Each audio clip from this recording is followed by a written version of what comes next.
여러분 반갑습니다. 오늘은 주님의 오심을 기대하는 대림절 첫 주일입니다. 하나님의 은혜와 평강이 오늘 예배드리는 우리 모두 위에 하늘로부터 풍성히 부어주시기를 간절히 바라고 기도합니다. 하나님이 기뻐하시는 예배는 영과 진리로 드리는 예배라고 하였습니다. 우리 각자가 성령의 전임을 기억하고 간절한 마음으로 하나님을 앙망하는 성령 충만한 예배를 드립시다. 함께 서로 전심으로 하나님의 사랑과 축복을 선포합시다. 여호와께서 당신들에게 복을 주시고 당신들을 지켜주시며 여호와께서 당신들을 밝은 얼굴로 대하시고 당신들에게 은혜를 베푸시며 여호와께서 당신들을 고이 보시어서 당신들에게 평화를 주시기를 빕니다. 아멘. 이제 우리 마음을 모아 합심으로 기도하며 하나님의 은혜의 보좌 앞으로 나아갑시다. 첫째, 우리의 모든 예배가 성령 충만한 예배, 하나님이 기뻐하시는 예배, 은혜와 영광이 가득한 예배가 되게 하소서라고 기도합시다. 한 주간의 우리의 허물과 죄를 참여하며 기도합시다. 온 마음과 뜻과 정성과 간절한 마음으로 주만 집중하고 의지하며 예배드리는 시간 되게 하소서라고 기도합시다. 둘째, 우리 형제자매들을 위하여 기도할 때 확산되어지고 있는 코로나 바이러스가 줄어들게 하시고 코로나 바이러스로부터 성도님들의 건강과 가정, 일터를 지켜 보호하소서. 그리고 각 일터와 일거리가 안전하게 건강하게 속히 회복되게 하소서라고 기도합시다. 다시 교회와 예배의 문이 열리게 하소서라고 기도해 주시고요. 아프신 성도님들의 치유와 회복을 위하여 기도해 주시고 특별히 새로 태어난 아기 준이와 원채근 김보희 성도님의 가정을 위하여 축복하며 기도해 주시기 바랍니다. 다 함께 기도하겠습니다. 주의 날개 아래 주의 날개 아래 거하는 것 주의 임재 안에 거하는 것 나의 가장 큰 소망 나의 가장 큰 은혜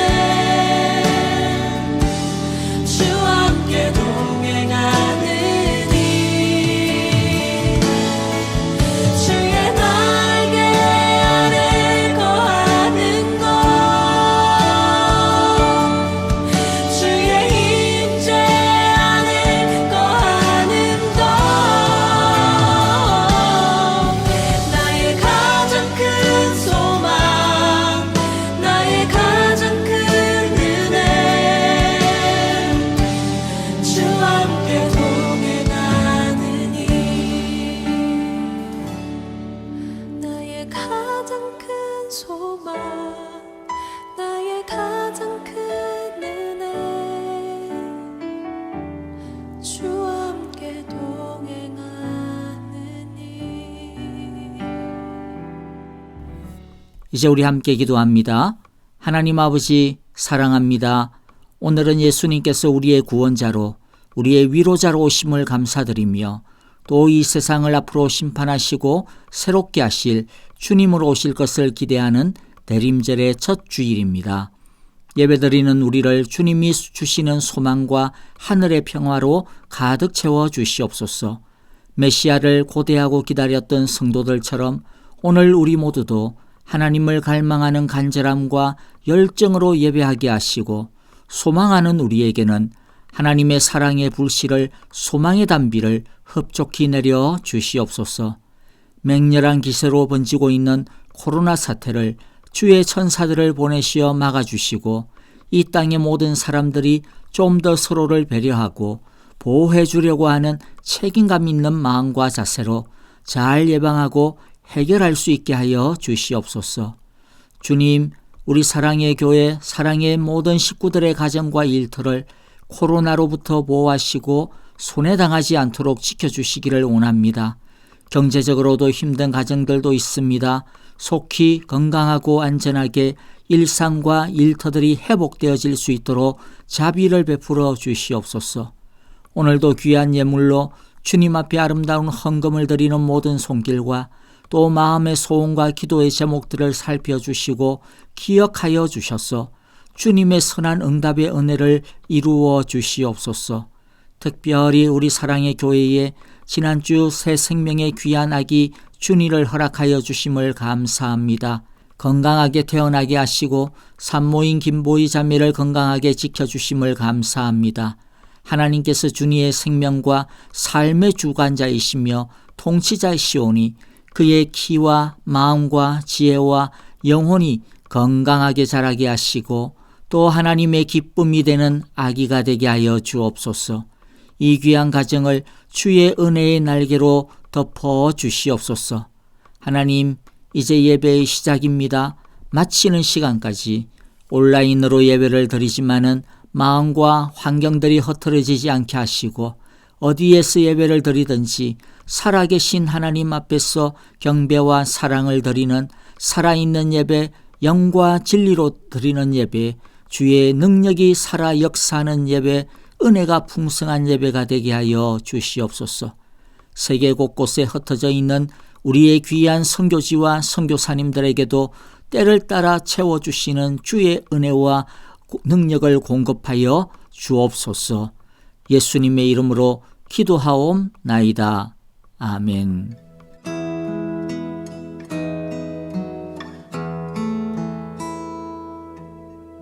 빛 되신 주 어둠 가운데 비추사 내 눈 보게 하셨네.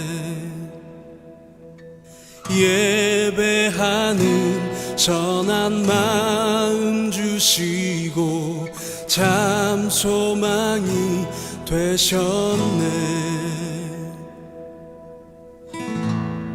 나 주를 경배하리 엎드려 절하며 고백해 주 나의 하나님. 오 사랑스런 주님 존귀한 예수님 아름답고 놀라우신 주. 만유의 주 만유의 주 높임을 받으소서.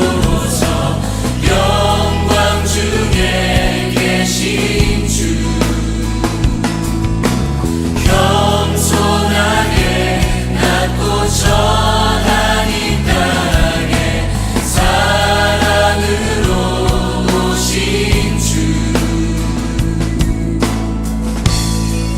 나 주를 경배하리 엎드려 절하며 고백해 주 나의 하나님.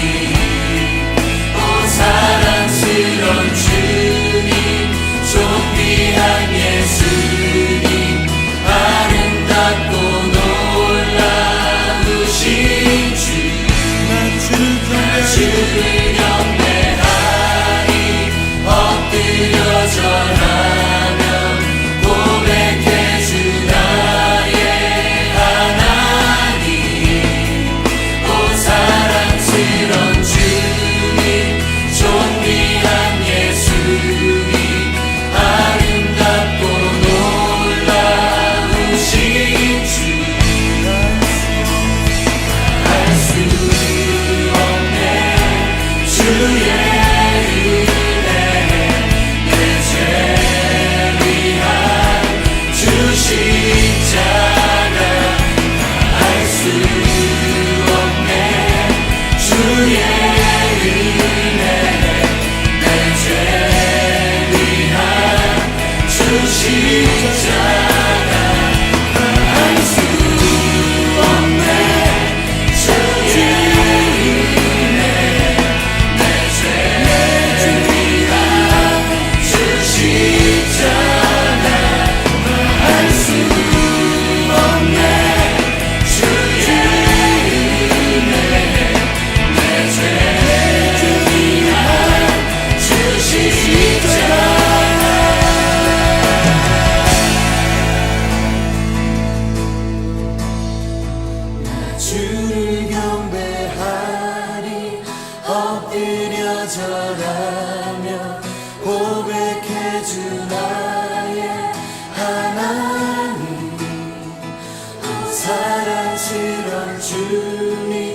존귀한 예수님 아름답고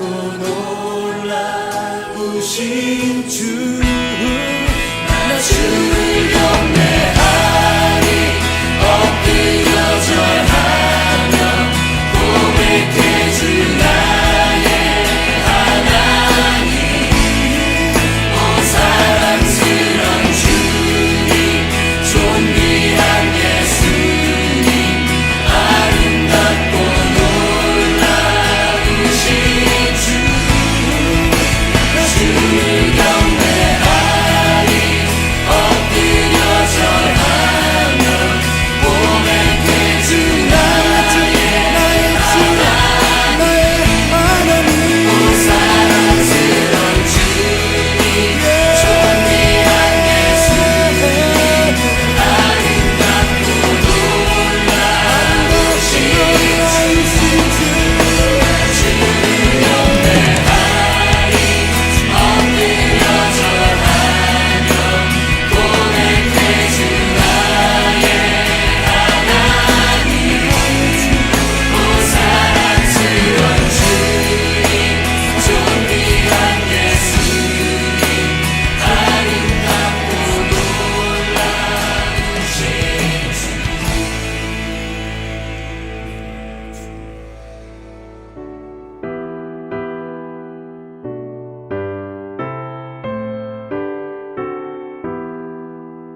여러분 안녕하세요. 반갑습니다.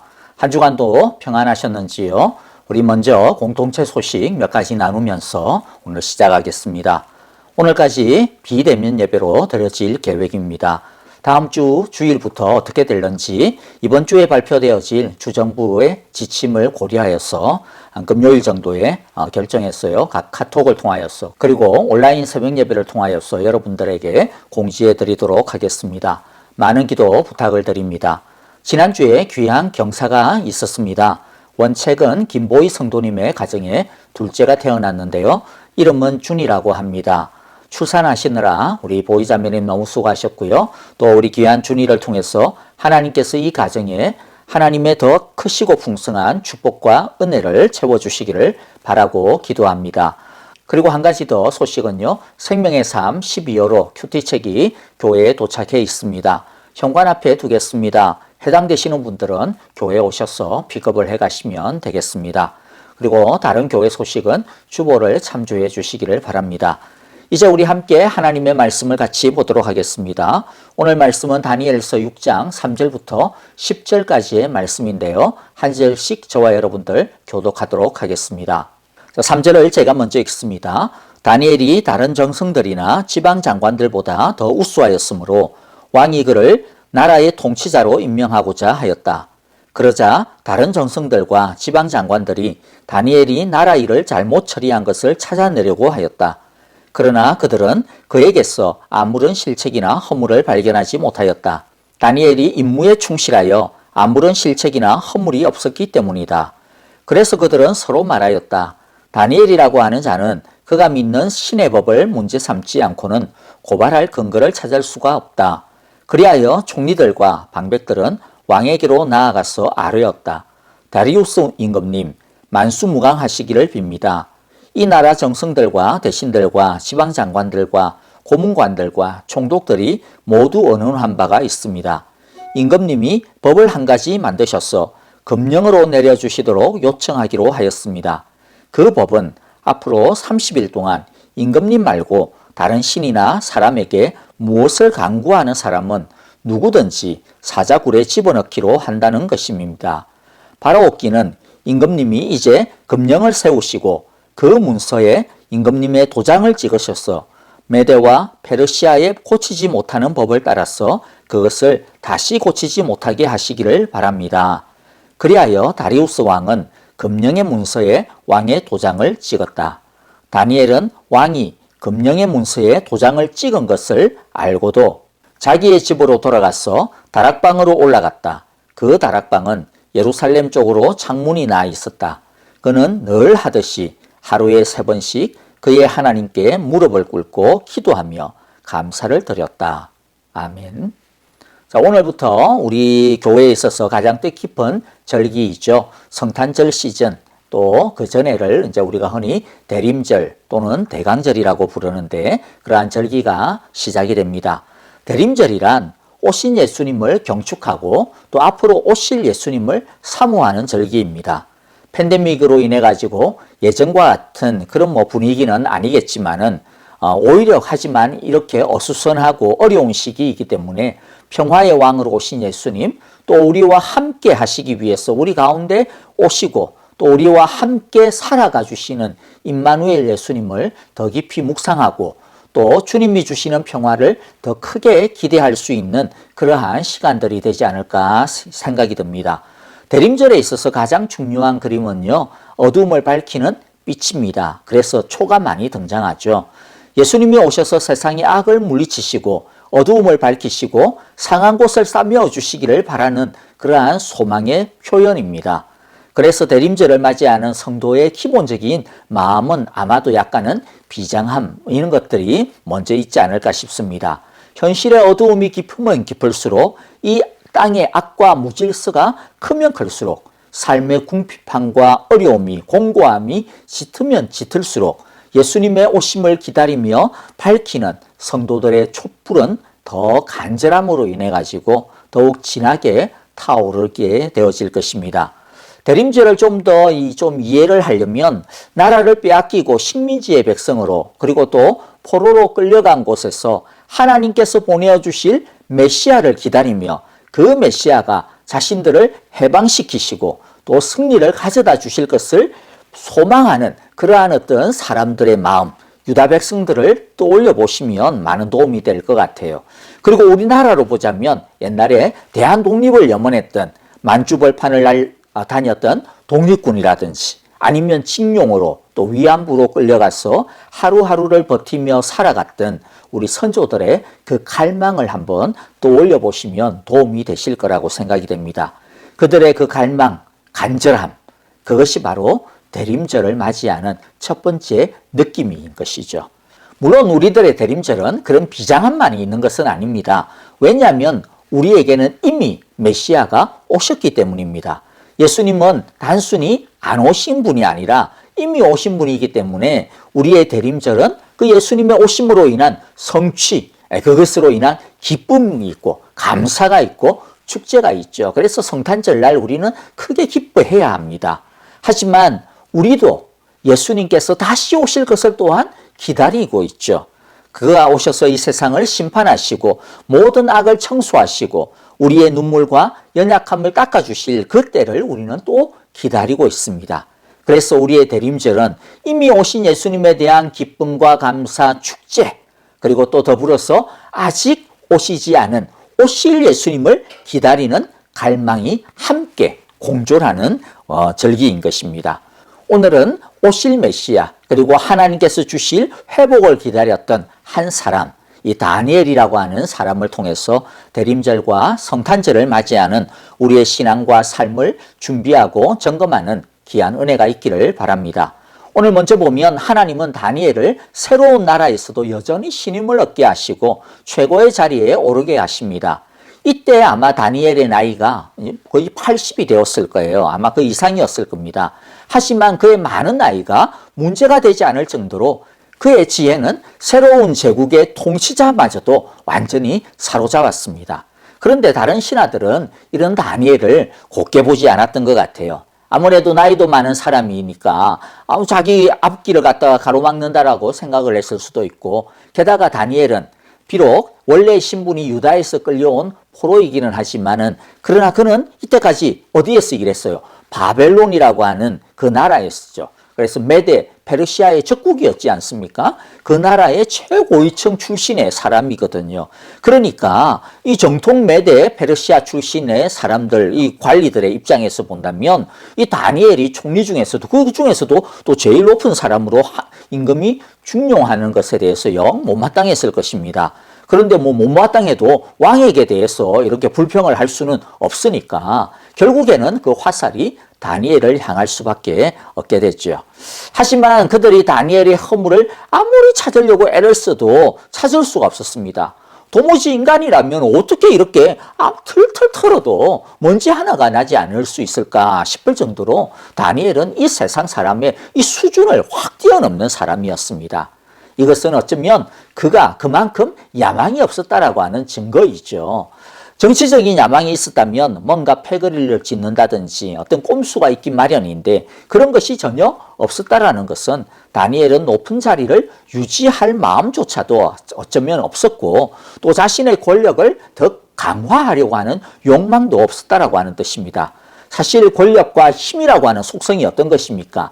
있으면 있을수록 더 움켜쥐려고 하는 것, 더 많이 가지려고 하는 것, 또 안 뺏기려고 눈에 불을 켜는 것이 보통의 속성인데 다니엘에게서는 그런 것을 전혀 찾아볼 수 없었다라는 것이죠. 그리고 자신의 힘을 과시하려거나 또 자랑하려고 하는 것들도 전혀 찾아볼 수가 없었다라는 뜻입니다. 아니 다니엘도 사람인데 어떻게 그는 세상 사람들이 혀를 내두를 만큼 이런 엄청난 수준을 가지고 살아갈 수 있었을까요? 우리가 오늘 다니엘에게서 배울 첫 번째 메시지가 바로 이것입니다. 이 태도입니다.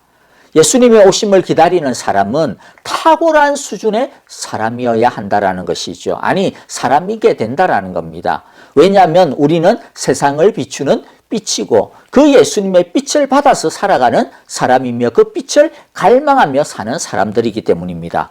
혹시 다니엘이 이 세상에 뭐 별 관심이 없고 초월한 사람이어서 그랬을까요? 그렇지 않습니다. 그는 대충 이 세상을 산 것도 아니고 아이고 모르겠다 빨리빨리 이 세상 뭐 살다가 끝냈으면 좋겠다 그런 사람이 아니었다라고 오늘 본문에서 이야기합니다. 다니엘은 어떤 사람이었어요? 충성스러운 사람이었습니다. 그는 자신이 맡은 그 일에 대해서 임무에 대해서 정말로 최선을 다하고 열심을 다하는 사람이었다라는 것이죠. 그래서 더 놀라운 것입니다. 열심을 다하고 충성을 다하고 또 권력이라고 하는 이 달콤한 맛을 갖다가 맛보았으면 떨치기 어려웠을 텐데 그러한 힘든 높은 자리에 있으면서도 어떻게 남들이 보통 하듯이 권력의 맛에 취하지 아니하고 또 야망도 없이 고결하게 살아갈 수 있었을까? 다니엘의 이런 삶의 비밀의 단초를요, 우리는 10절을 통해서 좀 알 수 있습니다. 10절에 보면 다니엘은 예루살렘을 향하여 난 창문을 바라보고서 하루에 3번씩 항상 하듯이 하나님께 기도하고 감사하였다라고 이야기합니다. 자, 이것을 그냥 단순히 본다면 다니엘은 유다 사람이니까 고향을 생각하면서 하나님께 기도를 했나 보다. 또 이스라엘의 회복을 위하여서 기도했나 보다. 그렇게 생각할 수 있습니다. 그러나 다니엘의 이 기도에는 의미가 더 깊은 것이 있어요. 그랬기 때문에 그는 왕의 조서를 알았음에도 불구하고 자기를 시기하는 신하들이 자기를 죽이려고 어떤 계략을 꾸미고 있고 함정을 파놓았다라고 하는 것을 알매도 불구하고 아랑곳하지 아니하고 한결같이 하나님께 기도하였던 것이죠. 우리가 나중에 자세히 보겠지만 다니엘이 왜 이렇게 목숨까지 걸어가면서 기도를 하는지 우리는 사실 이제 7장 이후의 내용들이 이제 그것을 우리에게 설명을 해 줄 겁니다. 내용이 기니까 그 중에서 이제 오늘 9장을 조금만 살펴볼게요. 1절에 보면, 9장 1절에 보면 메대 족속 아수에로의 아들 다리우스가 바빌로니아 나라의 왕이 된 첫 해에 이야기하죠. 오늘 본문에 비슷한 시기입니다. 오늘 본문보다 약간 앞선 시기일 수 있고요. 자, 그런데 2절에 보면 그때 그가 뭐 했느냐?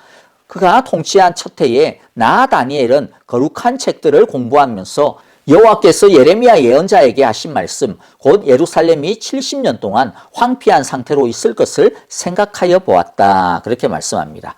자, 그때 그가 뭐 했다고요? 선지자들의 책을 깊이 묵상했습니다. 특별히 예레미야의 이 선지자의 말씀을 묵상했는데 그 중에 하나가 뭐였느냐면 70년 동안 예루살렘 황폐할 것이고 그 다음에는 다시 회복되어질 것이다 라고 하는 것이죠.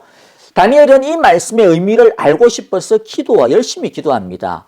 물론 그가 1차적으로 깨달은 것이 있죠. 그것은 뭐냐 하면 하나님께서 70년이 지나면 이스라엘을 포로에서 다시 회복시켜 주실 것이고 성전을 회복시켜 주실 것이라고 하는 메시지겠구나라고 하는 것을 알긴 알았습니다.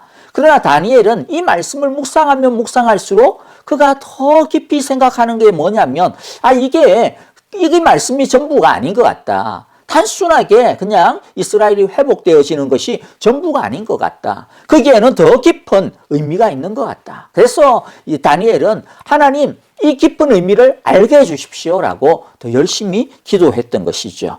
그런데 그렇게 기도를 드리자 천사 가브리엘이 나타납니다. 자, 이 천사 가브리엘은요, 천사 중에서도 이름이 나오는 몇 안 되는 천사 중에 하나인데요. 특별히 어떤 천사냐면 하나님의 메시지를 가지고 전하는 일종의 메신저 역할을 하는, 전령의 역할을 하는 천사입니다. 그래서 이제 다니엘서 우리가 이제 7장 앞에서도 보면, 7장에서도 보면 이 가브리엘이 나오고 또 그리고 예수님의 어머니 마리아에게 예수님이 태어날 것이다, 잉태될 것이다라고 하는 것을 알려주는 그러한 역할도 이 가브리엘이 하죠. 자, 어쨌든 이 가브리엘 천사가 나타나가지고 다니엘에게 예루살렘이 70년 동안 황폐한 상태로 있을 것과 그 회복의 의미를 가르쳐 줍니다. 사실 가브리엘 천사가 의미라고 가르쳐 줬는데 이 내용이 우리에게는 쉽지가 않아요. 이 말씀을 해석하는데도 얼마나 많은 어려움이 오늘날 우리들이 겪고 있는지 모릅니다. 오늘 우리가 그 내용을 깊이 있게 다루려고 하는 것이 아니고 그래서 건너뛰고요. 핵심만 볼게요. 핵심은 25절에 나옵니다. 그러므로 너는 다음과 같은 사실을 깨달아야 한다. 예루살렘을 보수하고 재건하라는 말씀이 내린 때로부터 기름을 부어서 세운 왕이 오기까지는 7이래가 지나갈 것이다. 여기서 이래라고 하는 것은 열을 이야기합니다. 10. 2레예요. 2레. 7, 10, 그러니까 70이 지나갈 것이라는 것이에요. 그리고 62이래 동안 예루살렘이 재건되어서 거리와 성곽이 완성될 것이나 이 기간은 괴로운 기간이 될 것이다. 여러분 여기에서 핵심이 무엇입니까? 하나님이 하나님의 기름 부어 세운 왕을 보내어 주실 것이다라는 것이죠. 그리고 26절 초반에 보면 그가 그러나 죽게 된다 이야기하거든요. 진짜 회복은 뭐냐? 단순하게 이스라엘이 포로에서 기환하는 것도 아니고 사람의 손으로 다시 성전이 세워지는 것도 아니고 하나님의 기름 부은 왕이 오시고 그가 죽는 것. 이게 진짜 이 예언의 핵심이라는 것이죠. 회복이라는 것이죠. 따라서 그 이유로 다니엘은요, 예루살렘을 바라보면서 기도하는 것이 단순하게 예루살렘 성전이 건설되어지고 회복돼 그게 아니고요. 사람의 손으로 지어지는 그것은 뭐 결국 무너지게 될 것이니까 단순히 다윗 왕조가 회복되어지는 그게 아니고 다니엘이 기도했던 건 뭐예요? 이 하나님이 약속하신 기름 부음 받은 이 왕이 빨리 오시기를 기도하는 것입니다. 즉 메시아의 오심과 메시아의 나라의 오심을 위해서 그가 기도했습니다. 그러니까 그의 포커스는 온통 어디에 맞춰져 있습니까? 메시아에게, 메시아의 나라에 맞춰져 있는 것이었다는 거죠. 그러므로 다니엘은 비록 다리우스의 총애를 받아가지고 페르시아의 총리 중에 총리가 되었지만은 그는 이 땅의 권력에는 관심이 없는 겁니다. 이 땅의 권세와 지위와 부가 아무리 대단하다 할지라도 엄청나다 할지라도 그것에 마음이 안 뺏기는 것이에요. 다니엘은 그 환상을 보고서 알고 나서 오직 하나의 소원밖에 없었습니다. 그 왕의 출현, 인자 같은 이가 오시는 것, 하나님의 기름 부음 받은 왕이 속히 오시는 것, 그 하나에만 관심이 있는 거예요. 그가 오셔서 참된 이스라엘, 참된 예루살렘을 회복하는 것, 그것만이 그의 소원이었습니다. 그는 거기에 자신의 목숨을 걸었고 거기에 자신의 남은 모든 인생을 갖다가 걸었습니다. 그러다 보니까 그의 삶은 그야말로 이 땅에 살지만은 총리로 있지만 이 땅에 속하지 않은 삶을 살아갔던 것이죠. 바울이 늘 고백했던 것처럼 하늘 시민권의 삶을 다니엘이 살았던 것입니다. 그러나 우리의 시민권은 어디에 있다? 하늘에 있습니다. 그곳으로부터 우리는 구주로 오실 주 예수 그리스도를 기다리고 있습니다. 완전히 다니엘의 모습이잖아요. 그러니까 이렇게 살다 보니 그는 이 세상의 기준이 아니라 어떤 기준에 맞추어야 되게? 오실 하나님 나라의 기준에 맞추어서 살게 되는 것이죠. 그래서 빌립보의 말씀처럼 그리스도 예수 안에서 하나님께서 위로부터 부르신 그 부르심의 상을 받으려고 목표점을 바라보고 달려가고 있습니다. 보고 있는 게 다른 거죠. 추구하고 있는 것이 다른 것입니다. 그러니까 이 세상이 인생의 목적이 아니고 자신이 추구하는 목표가 아닌데 뭐 이 세상에서 총리가 된들 그게 뭐가 되수겠어요. 자 이제 보십시오. 세상을 목표로 삼지 아니하고 하나님의 나라를 목표로 삼고 메시아를 기준으로 삼으니까 세상을 살아가는 라이프 스타일이 달라집니다. 세상을 살아가는 이 프레임이 달라지는 것이죠. 왜 일을 하고 왜 열심을 다하고 왜 충성을 다하는지 그 이유가 달라진 것입니다. 그가 충성하는 이유가 뭡니까? 왕에게 잘 보이고 그래가지고 더 높은 자리에 올라가고 그래서 자기가 가지고 있는 이 지위 안 뺏기고 유지하고 그게 아니라는 것입니다. 아주 심플합니다. 하나님이 맡기신 것이니까 충성하는 거예요. 그 이유뿐입니다. 하나님께서 나에게 이 자리를 주셨으니까 충성하는 것입니다. 그래서 하나님이 맡기신 목적을 따라서 충성하는 거예요. 충성하는 목표도 달라요. 하나님이 맡기신 목적이 무엇입니까? 나를 통하여 우리를 통하여 하나님의 공의와 자비가 펼쳐지는 것, 이것이 바로 하나님이 맡기신 것이죠. 이것이 바로 하나님의 목적인 것이죠. 그래서 다니엘은 비록 페르시아가 하나님을 모르죠. 하나님을 믿지 않죠. 그러니까 뭐 하나님의 말씀 전혀 존중받지도 못하죠. 관심도 없죠. 그러나 다니엘은요, 그것과 상관하지 않았어요. 아랑곳하지 않았어요. 자신이 할 수 있는 만큼, 자신이 펼칠 수 있는 만큼 최선을 다해서 어쨌든 이 나라가 조금이라도 하나님의 공의와 자비가 흐르는 나라가 되기 위하여서 자신이 할 수 있는 것을 최선을 다한 그게 충성이었습니다.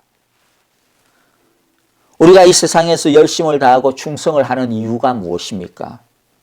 하나님이 나를 그 자리에 세우셨으니까요. 그러니까 사람 보지 않는 겁니다. 하나님 바라보는 겁니다. 우리가 이 세상에서 충성하는 이유가 뭐라고요? 월급 더 많이 받고 더 뭐 어떤 것을 이루기 위해서가 아니에요. 하나님의 목적, 하나님의 공의와 하나님의 자비를 나를 통해서 드러내는 것이죠. 그러니까 다니엘의 수준이 다른 겁니다. 그렇게 살아가면 우리의 수준도 세상 사람들이 보고 깜짝 놀랄 만한 수준이 되는 것입니다. 메시아를 기다리고 메시아의 나라를 기다리는 사람은 다니엘과 같은 수준을 살아야 합니다. 우리는 이 세상의 빛과 소금이라고 흔히 말합니다. 그 말은 우리의 도덕의 수준, 삶의 기준이 세상 사람과 비교해서 감히 따라올 수 없는 월등한 수준이 되어야 한다는 뜻입니다.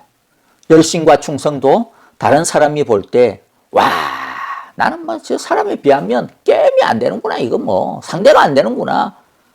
그렇게 이 세상 사람들을 깨갱거리게 만들어야지.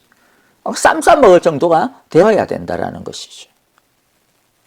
예수 믿는 사람이 직장에서 일하는데 그냥 대충 시간만 때우고 뭐 대충 좀 일하고 월급만 받아가는 그런 마음으로 일을 해서는 안 됩니다. 뭐 실수 안 하고 그래서 욕 좀 안 먹고 그런 복지부동의 자세로 일해서도 안 됩니다.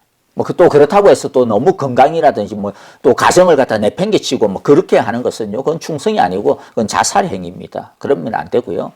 중요한 것은 뭐라고요? 우리 예수 믿는 사람은 승진이나 출세 때문에 충성하는 것이 아니라는 것입니다. 그런 마음을 가지면요, 그때부터 이 세상에 얽매이기 시작을 합니다. 사람들 눈치 볼 수밖에 없어요. 월급 주는 사람 눈치 볼 수밖에 없고요. 나를 고가 평가하는 사람 눈치 볼 수밖에 없습니다. 코가 깨이는 겁니다. 그러면 사람에게. 그건 올바른 충성이 아닙니다.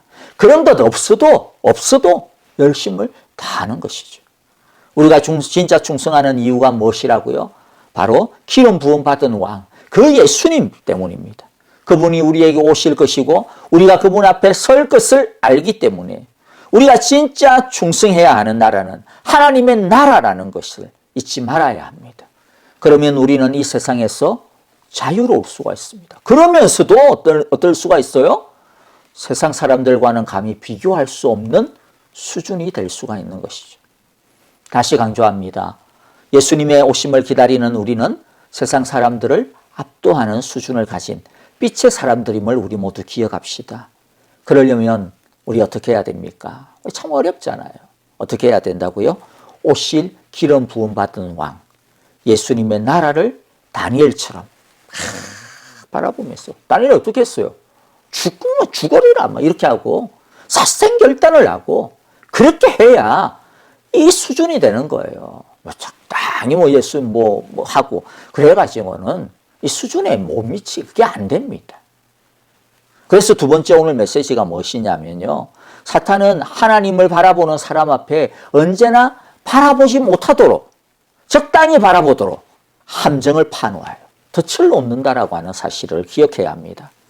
다니엘을 시기했던 다른 총리들과 고관들이 모여 뭐 했어요? 꾀를 짜냈습니다. 그들은 다니엘이 비록 페르시아의 신하이지만 그가 진짜로 섬기는 다른 나라가 있음을 알았습니다. 다니엘의 이런 처지를 그들은 이용을 했습니다. 그들은 왕을 찾아갔죠. 그리고 왕에게 찾아가가지고 왕의 무엇을 건드려요? 자랑하고 싶은 마음, 어떤 자부심, 그 다음에 자신을 드러내고 싶어 하는 이런 교만을 살살 건드렸어요. 그래서 누구든지 왕 당신 외에는 어떤 신에게나 어떤 사람에게 기도하면 사자굴에 던져 넣으라고 하는 그런 칙령을 내리라고 막 꼬드긴 거예요. 그렇게 막 열심히 꼬시니까 왕이 거기에 어떻게 했어요? 홀라당 넘어가 버린 거죠. 여러분, 우리도 사탄의 이러한 꼬드김을 조심해야 됩니다. 자기 자랑, 자기 교만의 덫에 빠지지 않도록 조심을 해야 됩니다. 대부분의 사람은요, 칭찬과 아부를 잘 구분하지 못해요. 어려워요. 저도 그렇지만은요. 심지어는 처음에는 좀 구분하고 조심해야지 막 이러다가도 경계하던 사람도 어떻게 돼요? 계속 막 옆에서 부추기고 치켜 세우면 자신도 모르게 그냥 헤헤 하고 넘어가 버립니다.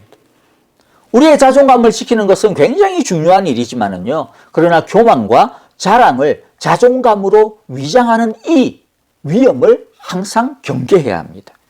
그래서 그냥 누군가 나를 너무 칭찬하고 띄워주면 물론 기분 좋으니까 기분 좋게 들으시고 늦지 않게 빨리 피해야 되죠. 너무 그것을 즐기다 보면 거기에 그냥 푹 삼겨가지고 이 다리우스와 같은 그러한 모습을 행하시게 되는 거죠. 자, 이제 우리가 또 기억해야 되는 것이 무엇입니까? 아까 이야기했듯이 이 세상에는 이러한 악한 뜻이 참 많다라는 것입니다. 특히나 어떻게 다니엘처럼 이렇게 뜻을 세우고 기도하면 할수록 하나님의 나라를 주여 메시아의 오심을 주옵소서, 주의 영광을 주옵소서라고 하나님의 나라를 위하여서 정말로 자신의 모든 것을 걸면 걸수록 어떤 일이 생기느냐, 이런 시험과 유혹이 있어. 제가 한국에서 이제 부목사로 목회를 했을 때 그때 교회도 사랑의 교회, 우리 교회 이름 같이 사랑의 교회였는데요. 사랑의 교회가 참 강조하고 아주 유명했던 것이 제자훈련이었죠. 근데 이 제자훈련을 많은 사람들이 오해하는데 단순한 성경 공부가 아닙니다. 이것은요, 훈련소예요. 진짜 훈련소입니다. 훈련소. 그래서 훈련생이라고 이야기해요. 훈련생을 모집하고 선발하는 것부터 굉장히 엄격합니다. 조건도 까다로워요. 지원을 한다고 해서 다 아무나 할 수 있는 게 아니었습니다. 그래서 어떤 사람들은 내가 성경 공부하고 내가 좀 열심히 하겠다고 하는데 왜 못하게 하느냐고 항의를 하고 막 이렇게 선발하는 때가 되어지면 제가 그 책임자였는데 얼마나 머리가 뽀개는지 얼마나 와가지고 그냥 하소연을 하고. 그런데 기준을 우리는 허물 수가 없어요. 왜냐하면 그 기준에 안 되는 사람은 결국에는 끝까지 못 버티더라고요. 아무리 그래도. 그래서 1년 또는 2년을 여기에 올인하기를 우리는 요구합니다. 일주일에 서너 시간 만나서 성경 공부하고 그것이 다가 아니거든요. 매일마다 꾸준히 1시간 이상씩 해야 되는 것들이 있어요. 그래서 이구동성으로 말을 해요. 내가 학생 시절에 이렇게 열심히 했다면 서울대 갔겠네. 내 인생이 달라졌을 거야. 사법고시도 패스했겠다. 이런 말들을 합니다. 그렇게 하는 이유는 습관을 바꾸고 생각을 바꾸고 내 라이프 스타일을 예수님에게 바꾸는 것인데 설렁설렁 절대로 안 되기 때문입니다.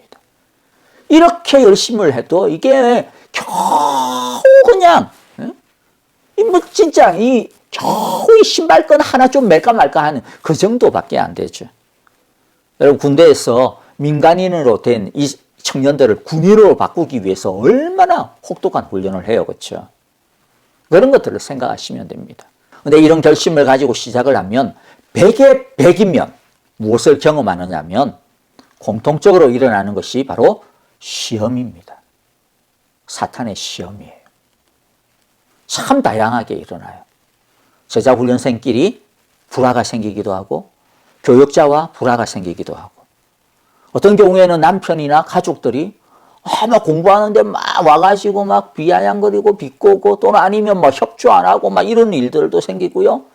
건강이 안 좋아지기도 하고 심지어는 사업이 갑자기 너무 어려우시거나 아니면 너무 이상한 급한 일들이 막 생기거나 이렇게 해서 방해하는 것들이 참 다양하게 일어나요. 그래서 훈련을 시작하기 전에 신신당부를 합니다. 여러분, 반드시 어려움이 있을 거다. 시험이 있을 거다. 그만두지 않을 수밖에 없는 그 이유를 100가지 이상을 갖다가 적을 수 있을 정도의 그런 것들도 생길 거다. 그러나 한 번 시작한 훈련은 자기가 죽는 이유가 아닌 이상은 절대로 포기해서는 안 된다. 그걸 강조를 해요. 그래서 생겨난 제자훈련의 모토가 있어요. 그것은 아프지도 말고 죽지도 말자. 그거는 그만큼 시험에 대한 각오를 이야기하는 것이죠. 예수님의 제자들인 우리, 영적 군사들인 우리는 이런 깡다구, 이러한 군인정신이 있어야 됩니다. 중요한 것은 예수님을 제대로 믿으려고 하면 사탄은 절대로 가만히 내버려 두지 않아요. 사탄은요, 설렁설렁 예수 믿는 사람들은 가만히 내버려 둡니다. 왜냐하면 괜히 건드려가지고 막 또 철야기도 한답시고 또 금식기도 하고 또 갑자기 열심을 내고 이러면 안 되니까 그냥 조용히 내버려 둬요. 그러나 열심을 내는 사람은 어떻게 해서든 주저앉히려고 가진 공세를 다 취합니다. 그래서 우리에게 있어서 중요한 것이 무엇입니까? 이것을 알고 대비하면 됩니다. 겁먹고 중단해서는 안 됩니다. 왔구나 이 생각하고 왔구나 하나님 드디어 왔네요. 여러분, 겁먹고 중단하는 것, 이게 바로 사탄의 노림수입니다.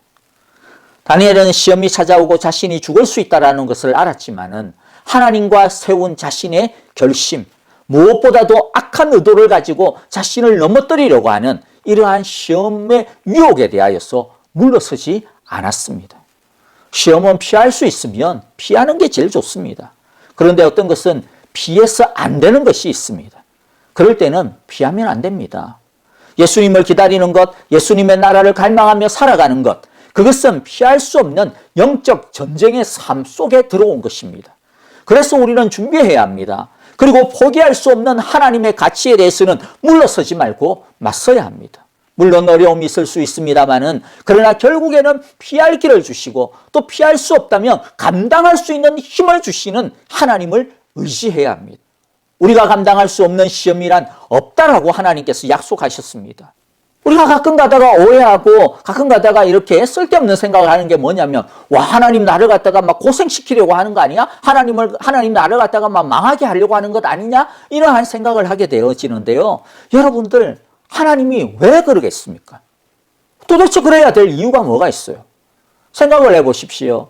하나님께서 이미 우리를 위해서 뭘 주셨어요? 당신의 가장 사랑하는 독생자를 이미 우리를 위하여 주셨지 않습니까? 그 독생자를 우리를 위해서 죽게까지 내어주셨어요. 이미 당신의 모든 것 최고를 주셨는데 우리한테 뭐 아까울 게 뭐가 있습니까? 우리에게 있어서 우리를 막 그렇게 괴롭힐 이유가 뭐가 있겠습니까? 하나님께서 우리에게 이미 좋은 걸 다 주셔놔놓고 그 다음에 다시 망하게 하신다? 그 다음 다시 우리를 버리신다? 앞뒤가 맞지 않지 않습니까? 하나님은 절대로 그러신 분이 아니세요. 그러므로 시험 앞에서 우리는 하나님을 신뢰해야 됩니다. 그 신뢰하는 마음을 가지고 마음을 견고하게 가져야 됩니다. 그러면 하나님께서 우리를 그러면 하나님께서 우리에게 어떤 약속을 하셨어요? 평강하고 평강하도록 우리를 지켜주실 것이라고 약속해 주셨습니다. 그러므로 사랑하는 여러분, 우리 모두 다니엘처럼 마음을 굳게 정하고 뜻을 굳게 세워서 하나님의 포기할 수 없는 가치를 끝까지 지키며 충성하시는 저와 여러분들이 다 되시기를 주님의 이름으로 축복합니다. 우리 함께 기도하겠습니다. 사랑의 하나님 아버지, 대림절을 맞이하면서 우리도 하나님의 기름 부음 받은 왕 메시아를 기다리며 살아갔던 다니엘과 같은 믿음을 갖기를 원합니다. 메시아의 나라를 바라보기에 세상에 물들지 않게 하시고 세상에 얽매이는 열심이 아니라 하나님의 뜻을 위해 열심과 충성을 다하는 진짜 멋진 삶을 살아가게 하여 주옵소서. 세상 사람들이 도무지 따라올 수 없는 빛의 성품을 가진 예수님의 신실한 제자들이 되게 하여 주시옵소서. 악한 사탄의 시험이 집요할 것임을 미리 알게 하셨사오니 성령의 전신갑주로 준비하게 하시고 악에게 물러서지 아니하고 견고한 마음으로 하나님을 끝까지 신뢰하고 충성하게 하여 주시옵소서. 늘 하나님이 먼저 우리를 아들까지 주시기까지 사랑하셨다라고 하는 것을 항상 기억하게 하여 주시옵소서. 이제는 우리 주 예수 그리스도의 크신 은혜와 하나님 아버지의 귀하신 사랑하심과 성령님의 인도하시고 우리와 늘 동행하시는 그 신실하심이 이제 대림절을 맞이하여서 다니엘처럼 오실 예수님을 바라보며 그 하나님 나라의 수준에 맞추어서 이 세상이 감당할 수 없는 빛의 사람들이 되기를 원하고, 또 하나님을 위하여 열심을 다하는 우리에게 악한 영이 날마다 우리를 넘어뜨리려고 덫을 놓을 것을 잘 알고 잘 준비하고 대비하여 아무리 큰 시험과 유혹이 있어도 하나님의 영원한 그 가치를 포기하지 아니하고 굳게 붙들며 주님 앞에서 충성된 종이었다라고 칭찬받기를 소원하고 다짐하는 함께 예배하는 모든 사랑의 교회 온 성도들과 주님께서 우리에게 주신 귀한 가정과 자녀들, 하나님께서 우리에게 맡기신 귀한 사역과 터전과 일터와 우리의 모든 믿음의 걸음걸음 위에 이제로부터 영원토록 함께 계시기를 축원하옵나이다. 아멘.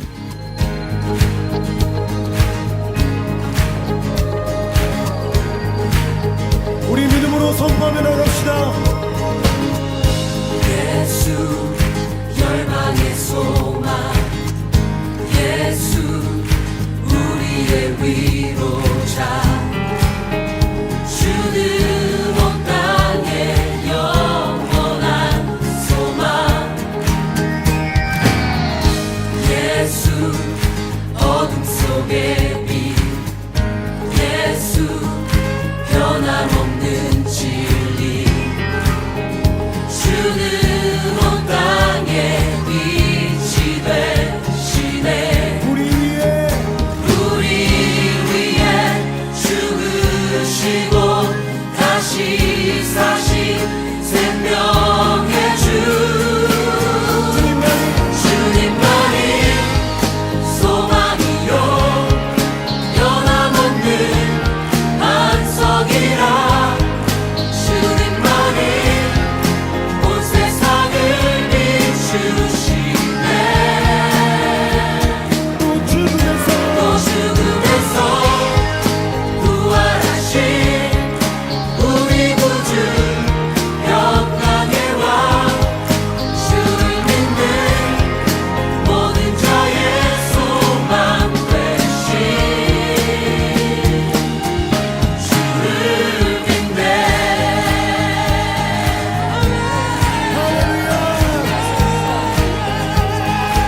생명의 우리 주 우리 위해 죽으시고 다시 사신 생명의 주